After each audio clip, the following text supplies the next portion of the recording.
Hi, Jim Shaw here from Crystal Group. I'm with Matt Seibert today. Matt's mechanical engineering manager for the company. He's one of my favorite mechanical guys.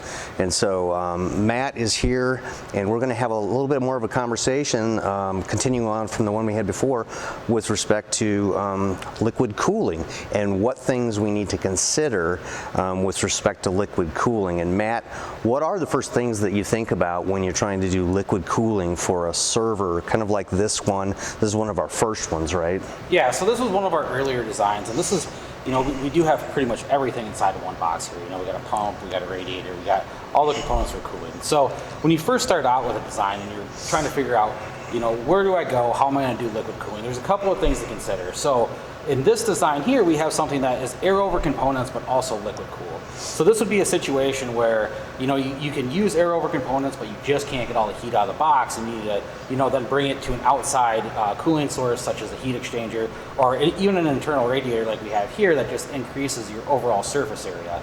So if you're going to have air over components like this, you just got to figure out what are those components that I can't cool. Now, if you were looking at a different type system that was a fully sealed box, now you would be worried about cooling all of the heat generating components within the box. And so that would be a quite different design than what we have here. But if we just want to talk about what we're doing with this design, as you can see, our main heat source is coming right off of these CPUs that we have right here. And those could be anywhere up to 250 watts per CPU in this design. And so what we're doing is we're taking that heat and we're taking it away from the source of the heat, and we're bringing it into this much bigger heat exchanger so that we can then dissipate the heat over a much larger area and then help it exit the box quicker. So in effect, we're kind of taking the really hot spots and we're applying liquid cooling to that, and then we're using the air and just kind of leveling out all the hot spots. And by doing this, we can extend the performance, because the things that are really hot are going to stay within the range, within their functional range, so that you don't have throttling or limiting in terms of like GPU performance or things like that. Is that right, Matt? Yep.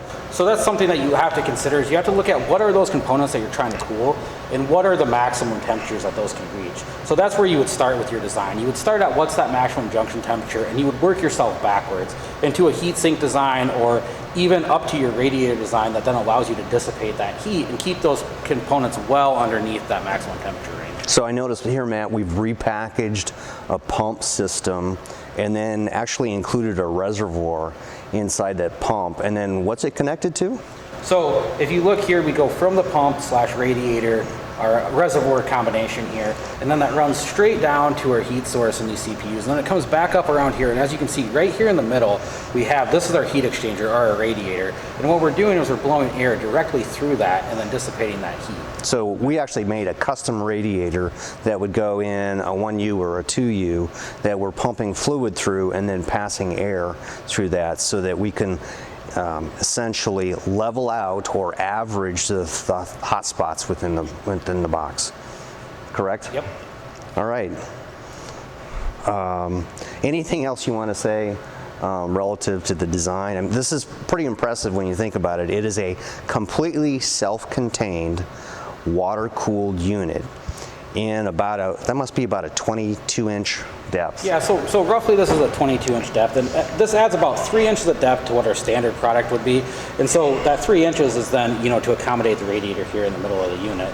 And the thing that's most impressive about this is we're taking something that has typically or traditionally been done in multiple different pieces and packaging it into one box. So now you don't have to worry about having a separate heat exchanger or having a separate pump unit. Now we've taken all of that and integrated it into one system, so it's an out-of-the-box liquid-cooled solution. It's really quite impressive, so nice work, Matt.